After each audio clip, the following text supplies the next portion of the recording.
Oke, selamat malam Demi Lovers dan Dimoko Fans. Ketemu lagi bersama saya Mas Yus di channel kesayangan kita di channel YouTube Diari Mata Indigo. Sebuah channel yang membahas tentang hal-hal yang bersifat supranatural, spiritual, hal-hal mistis, gaib, dan juga pseudoscience. Nah, kira-kira malam hari ini teman-teman kita mau bahas apa ya?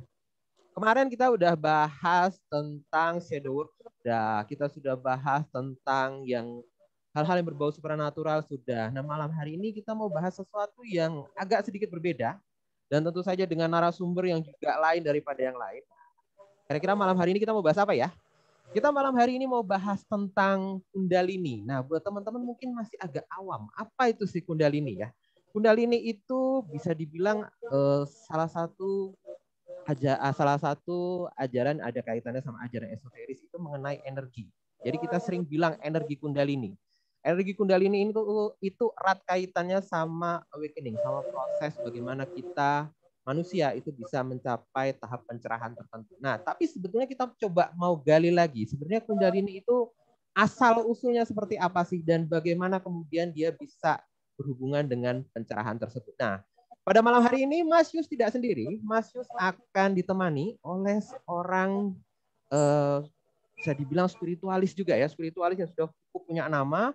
Kita sudah cukup kenal dia di video-video YouTube-nya yang membahas tentang banyak hal, mulai dari tentang Kundalini juga, ada tentang Twin Flame juga, ada yang tentang ajaran-ajaran spiritual juga, khususnya tentang Hindu dan lain sebagainya. Kali ini Mas Yus mau perkenalkan narasumber kita pada malam hari ini. Dia adalah Ama Kaligangga. Ya, kita sambut aja, kita coba disalam aja. Selamat malam Ama, apa kabar? Selamat malam, baik. Oke Ama, namaste. Semuanya. Oke, ini pertama kalinya Ama hadir di channel Diari Mata Indigo dan mungkin ada juga teman-teman yang mungkin belum mengenal siapa Ama Kaligangga ini. Mungkin Ama bisa ceritakan sedikit, Ama, bagaimana proses Ama pada awal mulanya sehingga kemudian bisa sampai seperti sekarang ini, bisa membimbing banyak orang, kemudian menjadi seorang praktisi juga. Boleh dikenalkan Ama? Bagaimana prosesnya, bagaimana perjalanannya selama ini? Silakan Ama. Oke. Ama ini tinggal di Tokyo ya. Jadi saya juga seperti yang lain sempat juga bekerja dan saya juga di Tokyo itu seorang model dan juga seorang penyanyi. Itu sekitar tahun 80. Nah, kemudian di sela-sela kesibukan saya seorang mahasiswi juga itu suka sekali dengan alam. Mengapa Ama suka dengan alam? Karena alam itu benar-benar kita ada koneksi dengan alam. Ketika kita berada di alam, kita bisa merasakan koneksi kita dengan Tuhan. Jadi pada di Nusantara ini mereka memiliki banyak sekali tempat-tempat yang indah. Bisa kita bilang itu tempat wisata, tetapi juga adalah tempat spiritual. Salah satunya mungkin pasti kalian tahu semua, itu adalah Gunung Fujiyama. Dan Ama itu sering sekali ke Gunung Fujiyama. Di situ saya melakukan meditasi dan bisa kita katakan pengolahan untuk diri kita sendiri. Bagaimana kita bisa mencapai suatu tujuan yang lebih tinggi atau kita sebut sebagai kesadaran yang lebih tinggi.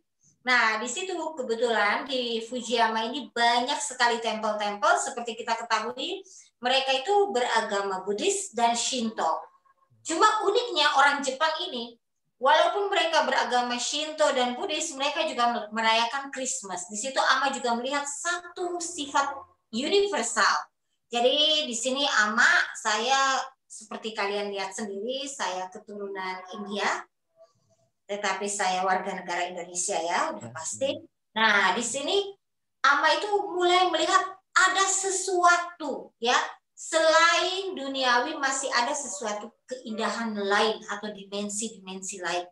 Dan di sini Ama bisa merasakan dengan udara dinginnya di Gunung Fujiyama, Ama bisa merasakan ada suatu energi yang luar biasa. Energi itu masuk, kemudian keluar dan masuk. Jadi berarti manusia ini seperti kita punya nafas. Ketika kita melakukan pernafasan, di situ pula energi itu bekerja dan bekerja. Nah, sampai Ama itu mulai melakukan penjelajahan spiritual. Jadi selama ini banyak sekali orang mungkin menganggap bahwa antara seorang spiritualis dan artis itu ada suatu perbedaan yang sangat besar. Tapi di sini Ama menemukan bahwa sebenarnya spiritual dan seni budaya itu adalah satu kesatuan yang tidak bisa dipisahkan. Spiritual adalah wujud, kalau kita bilang, wujud dari roh agung atau roh suci. Dan seni itu adalah wujud dari penciptaan atau material ya. Jadi di sini Ama lihat, Ama kaji terus, mengkaji dan mengkaji di dalam diri.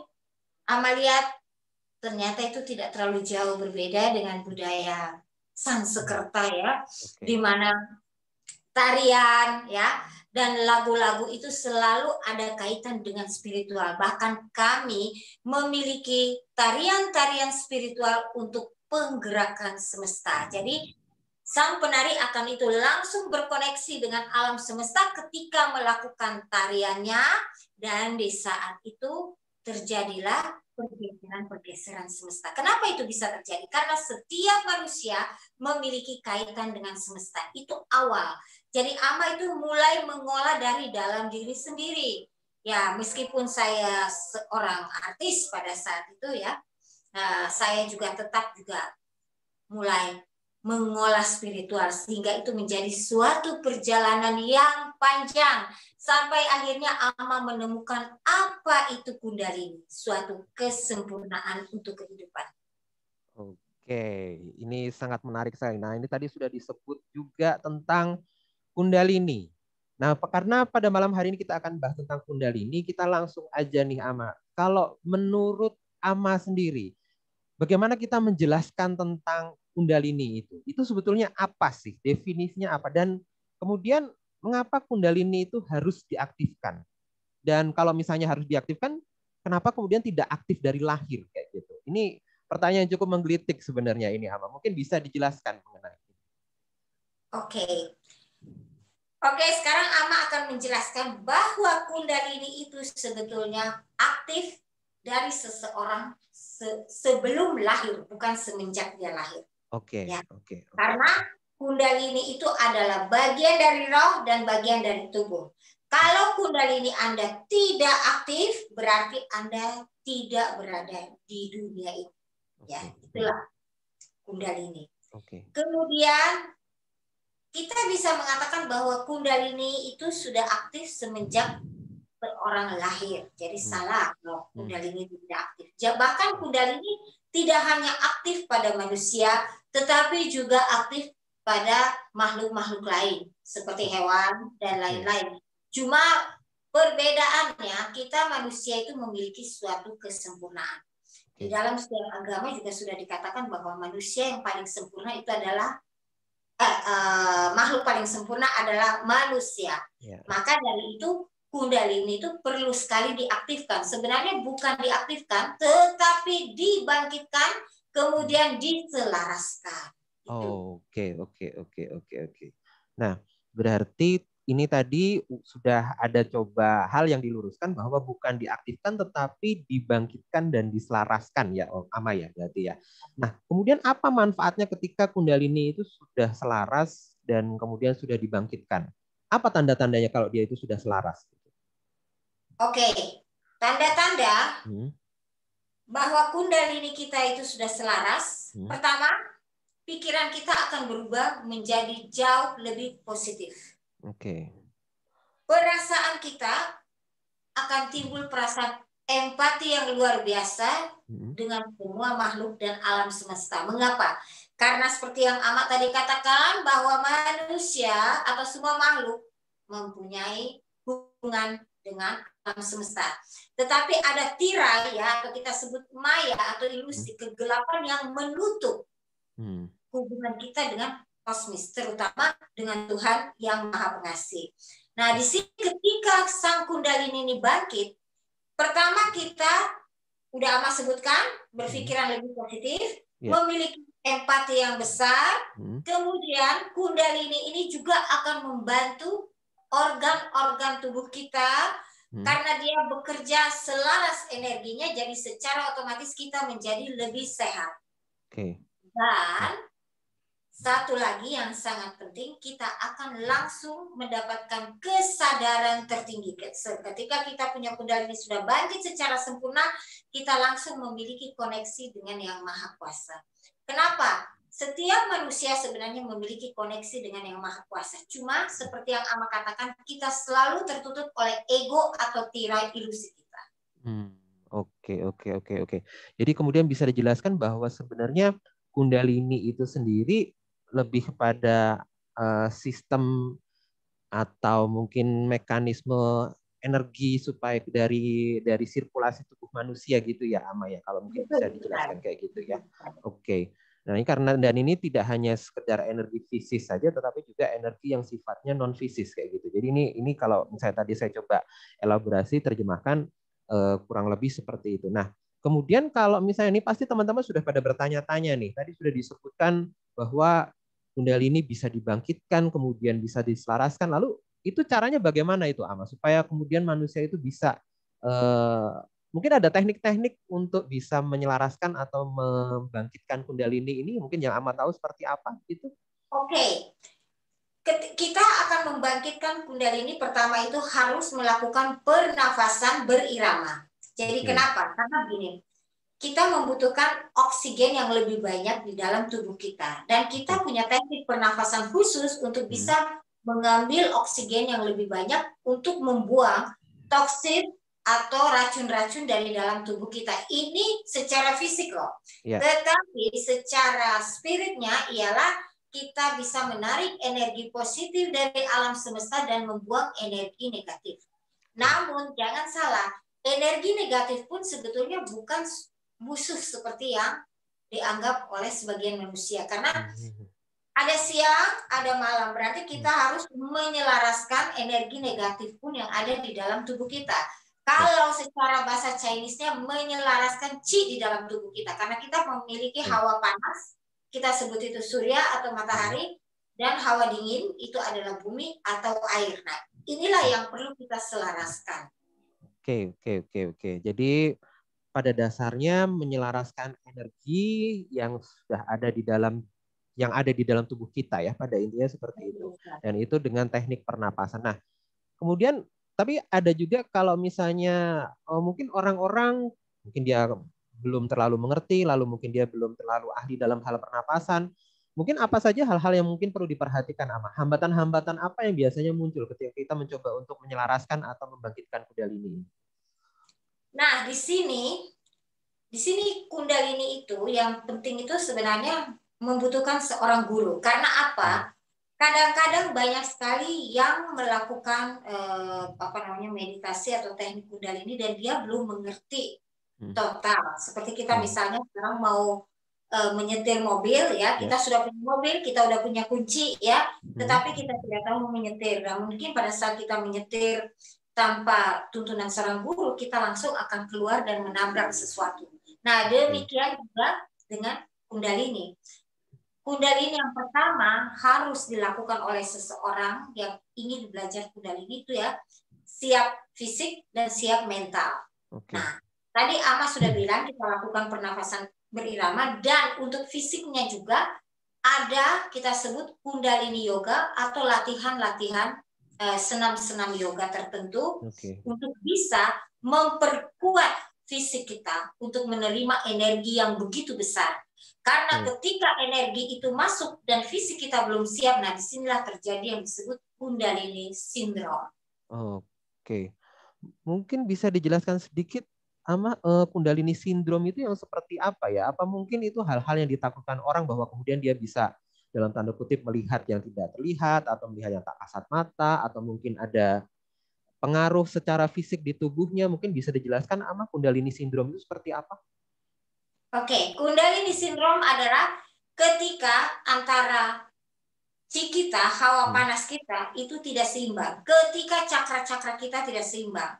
Jadi begini, Ketika kita belajar Kundalini, yang pertama kita harus menyelaraskan cakra-cakra yang ada di dalam tubuh kita. Sebenarnya cakra-cakra manusia itu banyak. Cuma kalau kita jelaskan secara awam itu 7 dan Ama mengambil menjadi 9. Karena apa? Yang Ama ambil adalah yang ke-8. Itu adalah cakra ibu yang kita sebut atau cakra penciptaan. Dan yang ke-9 itu adalah cakra ilahi. Nah, ke-9 cakra itu harus diselaraskan.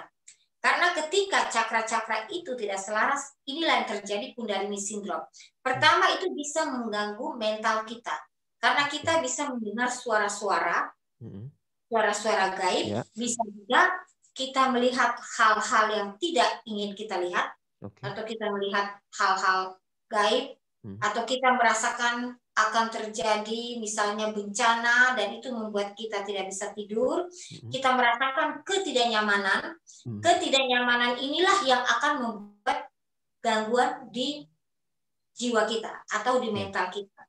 Kemudian kita juga bisa merasakan sakit kepala, mual, pusing, tubuh terasa tidak seimbang. Ketika kita jalan kita merasa seperti vertigo. Nah, itulah yang disebut Kundalini Syndrome. Berarti dia tidak memiliki keselarasan. Karena apa? Kundalini itu, boleh Ama jelaskan sedikit. Di dalam bahasa Sanskerta kita sebut gulungan 3,5 putaran. Dan itu Kundalini itu juga berarti ular. Sebenarnya apa? Dia adalah energi yang luar biasa yang terletak di pangkal punggung kita, di pangkal tulang punggung kita. Dan itu dia dekat sekali dengan Muladhara Cakra. Muladhara Cakra itu adalah cakra dasar atau cakra fondasi. Nah, dia ketika bangkit itu, karena dia berbentuk seperti gulungan, itu bangkitnya perlahan-lahan. Kalau kita lambangkan seperti seekor ular kobra, dia akan terus berjalan ke cakra dari Muladhara Cakra sampai ke Sahasrara Cakra, sampai ke cakra mahkota kita. Nah, itu dia harus dibangkitkan secara sempurna. Kalau tidak, itu akan terjadi sumbatan-sumbatan. Dan sumbatan-sumbatan itu sama seperti ketika seorang mengalami penyumbatan darah, itu bisa stroke. Oke. Wah, ini sangat menarik sekali nih penjelasannya ini. Jadi teman-teman mungkin bisa perhatikan bahwa ada yang namanya Kundalini Syndrome dan itu bisa terjadi kalau misalnya terjadi ketidakselarasan kayak gitu ketika kita mencoba untuk membangkitkan Kundalini ini kayak gitu ya. Nah, lalu ketika mungkin orang mencoba untuk membangkitkan Kundalini ini, ada 2 hal mungkin yang saya mau coba tanyakan lagi. Bagaimana kalau misalnya Kundalini ini mencoba untuk dibangkitkan dengan bantuan orang lain? Jadi seperti mungkin kalau misalnya ada teknik-teknik di mana orang sengaja bukan melalui latihan kayak gitu, bukan melalui meditasi, tapi meminta bantuan orang lain untuk dibangkitkan Kundalininya. Itu apakah bisa seperti itu, Ama? Oke, sebetulnya itu memang bisa. Kita tidak pungkiri. Cuma perbedaannya, ketika orang lain membangkitkan Kundalini itu, Ama bisa bilang sang murid ini atau mungkin klien ini dia tidak mengerti tekniknya bagaimana untuk memelihara Kundalini itu sendiri. Ya. Jadi ini sama dengan beberapa, misalnya contohnya Ama katakan kita mempunyai suatu benda atau suatu antik ya dari Kuningan. Tentu saja sewaktu-waktu kalau berkarat kita harus tahu bagaimana kita menggosoknya supaya dia kembali menjadi bagus ya. Tapi kalau kita cuma mentransfer energi atau dibangkitkan secara instan, itu secara otomatis kita tidak akan bisa ketika suatu hari mungkin kita mungkin setelah berapa waktu itu mulai kadarnya berkurang. Oke. Beda kalau kita latihan dengan seorang guru, seorang ahli Kundalini, dia memberikan teknik dan teknik itu akan terpakai seumur hidup. Oke. Nah itu dia teman-teman. Jadi memang Mas Ju sendiri juga pernah melihat sih ada beberapa orang yang memang katanya bisa mengaku secara instan membangkitkan Kundalini, tapi mungkin itu tadi sudah dijelaskan oleh Ama. Perbedaannya bagaimana ketika Kundalini itu coba untuk dibangkitkan dengan cara berlatih, dengan cara perlahan-lahan, dengan yang secara instan. Tentu saja ada kekurangan dan ada kelebihannya kayak gitu ya. Nah, pertanyaan berikutnya ini Amah, kira-kira kalau misalnya kita sudah mencoba untuk berlatih, tapi kadang-kadang kita ada, ya tiap orang berbeda-beda. Ada yang kemudian cepat kebangkitannya, ada yang kemudian butuh waktu lama sekali kayak gitu. Nah, kira-kira kalau misalnya kita sudah berlatih tapi kemudian relatif lama gitu proses kebangkitannya. Kira-kira kesalahan-kesalahan umum apa yang mungkin terjadi kayak gitu ketika orang berusaha untuk membangkitkan Kundalini ini? Biasanya seperti apa itu kesalahan mereka? Oke, sekarang begini ya. Banyak sekali orang menganggap kalau dia belajar Kundalini, dia harus bisa melihat gaib atau mendengar gaib. Tapi sebetulnya intinya tidak 100% kayak begitu. Karena Tuhan itu Maha Pengasih dan semua orang punya anugerah berbeda-beda gitu. Misalnya seperti sekarang mungkin Ama punya kelebihan ini, tetapi mungkin Yus punya kelebihan yang berbeda, tapi kita sama-sama memiliki anugerah. Nah, jadi ada orang yang dianugerahkan mendapatkan pendengaran, penglihatan, tapi ada yang mendapatkan dari nurani. Dan kalau menurut Ama sebenarnya yang paling kuat itu adalah nurani. Karena ketika kita belajar Kundalini, bukan tujuan kita untuk melihat hal-hal atau mendengar hal-hal yang gaib. Karena di dalam ilmu Kundalini, hal-hal seperti itu bisa kita katakan sebagai ilusi. Jadi ilusi itu tidak abadi ya, itu yang disebut ilusi. Itu pengaruh dari ego kita. Karena apa? Kalau kita melihat sesuatu, itu kadang-kadang timbul keangkuhan. Ya, saya bisa melihat ini, saya bisa melihat itu, saya bisa. Tetapi kalau kita mengikuti hati nurani, di sini kita harus membersihkan diri kita. Jadi kalau Kundalini kita udah bangkit secara sempurna, kita tentu saja udah menjadi lebih dekat sama Tuhan. Dan itulah disebut kesadaran tertinggi. Ketika seseorang mengerti dan mengetahui apa itu kesadaran sendiri, kesadaran tertinggi, dia sudah tidak mencari apa-apa di luar, tetapi dia merasakan yang ada di dalam diri dia. Dan di dalam diri dia itulah jati diri. Dan di situ kita akan menyadari bahwa kita semua berasal dari satu, yaitu Tuhan yang Maha Pengasih. Oke, wah ini sudah sangat dalam sekali ini yang kita dapatkan. Ini ilmu yang sangat berharga sekali mungkin yang bisa kita coba dapatkan pada malam hari ini tentang, ya mungkin ini bisa juga dibilang efek ketika kita bisa mengaktifkan atau bisa dibilang membangkitkan Kundalini ini. Secara spiritual pasti kemudian jadi lebih baik, jadi lebih berkembang dan kita bisa lebih dalam lagi melihat ke dalam diri kita. Ini tadi saya coba rangkum lagi kurang lebih seperti itu. Nah, pertanyaan berikutnya nih Amah, mungkin banyak orang mengira atau mungkin salah mengira juga ya. Sebenarnya antara Kundalini sama tenaga dalam itu sama atau berbeda sih sebenarnya? Oke, Ama akan mengatakan terus terang, tenaga dalam adalah salah satu bagian dari Kundalini.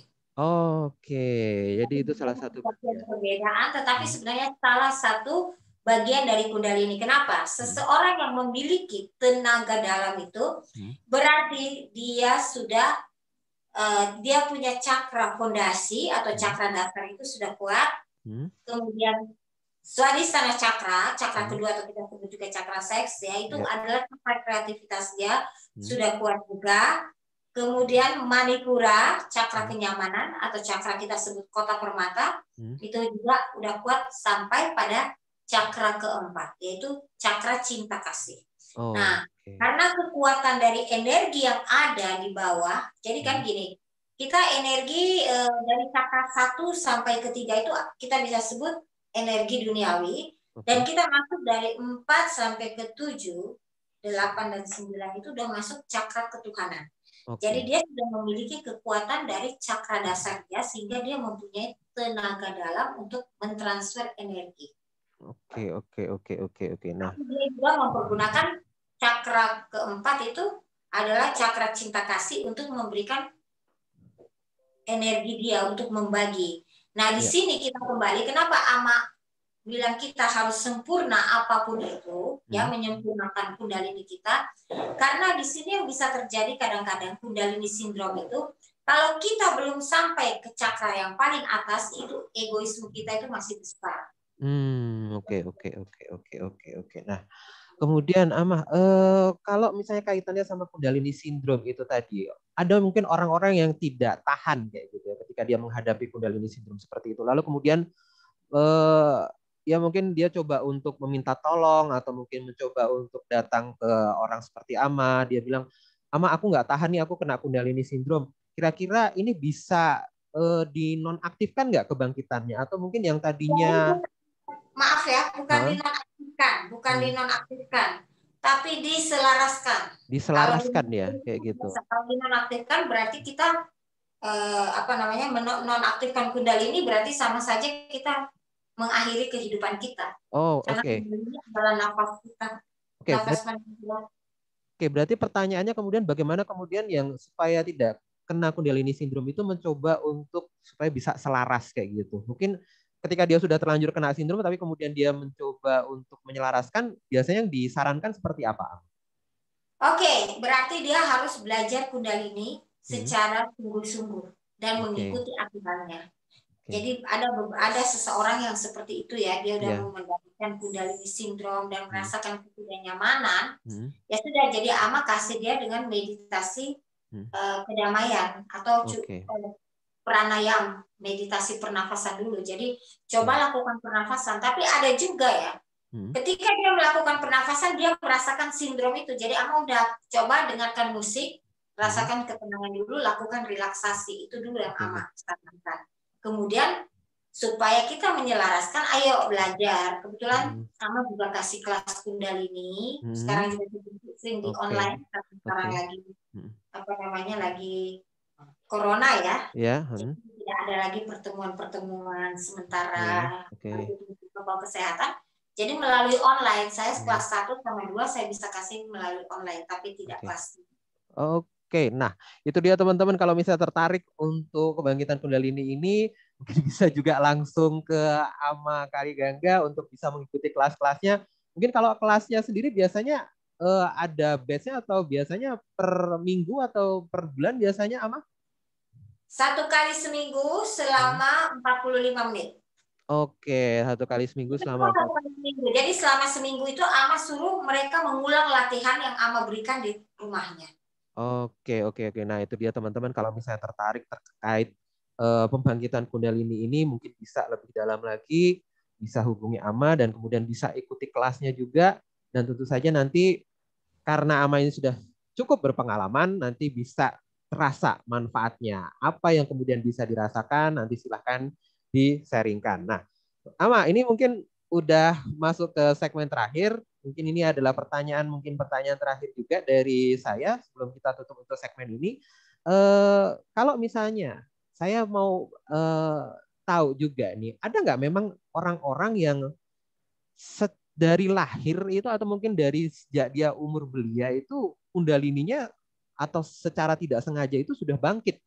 Jadi dia nggak sadar bahwa dia ternyata kundalini sudah benar-benar bangkit dan dia sudah mengalami beberapa manfaat atau beberapa tanda-tanda kebangkitan kundalini itu. Apakah bisa seperti itu? Bisa, itu anak-anak starship seperti Hmm. anak-anak indigo. Hmm.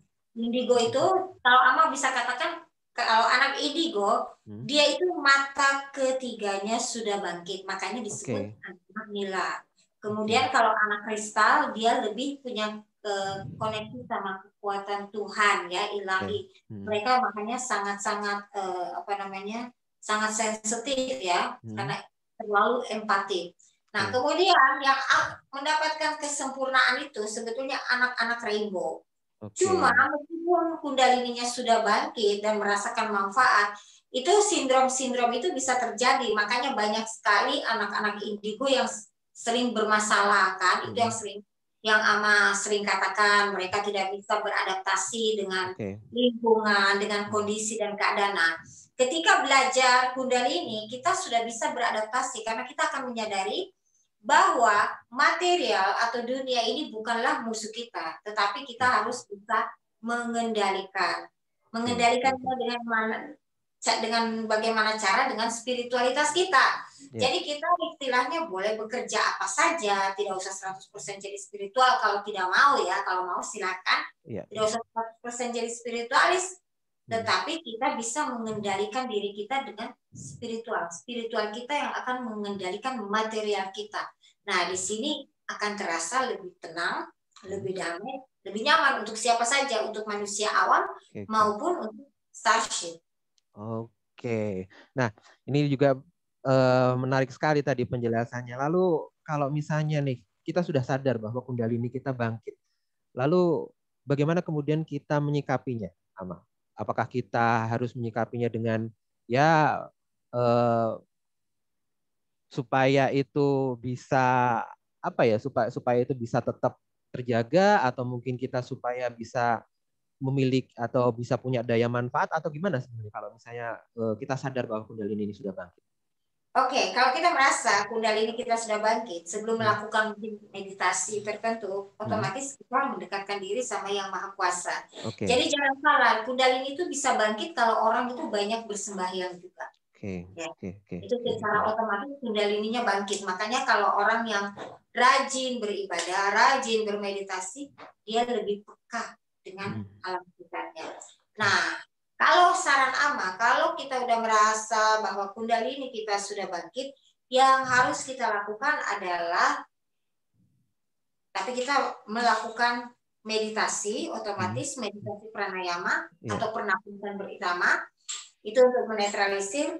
Dan kalau kita mulai merasa seperti ada ketidaknyamanan, atau kita ingin lebih sempurna, ya carilah pakar kundalini atau guru kundalini.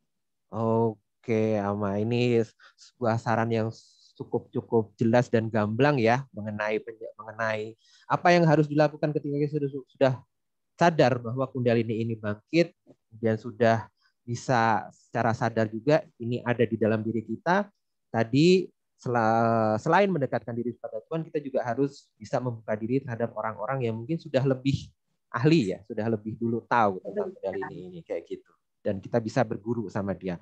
Oke, Ama, aku terima kasih banget ini udah hadir di channel Diari Mata Indigo, di channel saya untuk memberikan penjelasan tentang kundalini ini. Penjelasannya sangat menarik, jelas dan gamblang sekali. Saya suka sekali sama penjelasannya, dan ada beberapa hal yang ternyata tadi juga diluruskan dari pemahaman-pemahaman yang awam tadi. Sebenarnya tadi beberapa pertanyaan adalah pertanyaan-pertanyaan yang sempat di DM atau sempat dikirimkan melalui pesan di direct message Instagram Diari Mata Indigo. Ini juga dari teman-teman juga, dan teman-teman sendiri yang sudah bertanya otomatis sudah terjawab juga oleh Ama kayak gitu ya. Jadi mudah-mudahan ini bisa memberikan pencerahan, mudah-mudahan ini juga bisa memberikan masukan bagi teman-teman.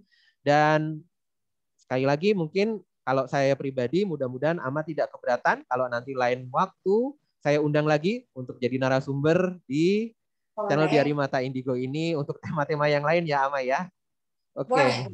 Oke. Ama, aku terima kasih banget sekali lagi sudah hadir pada malam hari ini, tapi waktu juga yang memisahkan.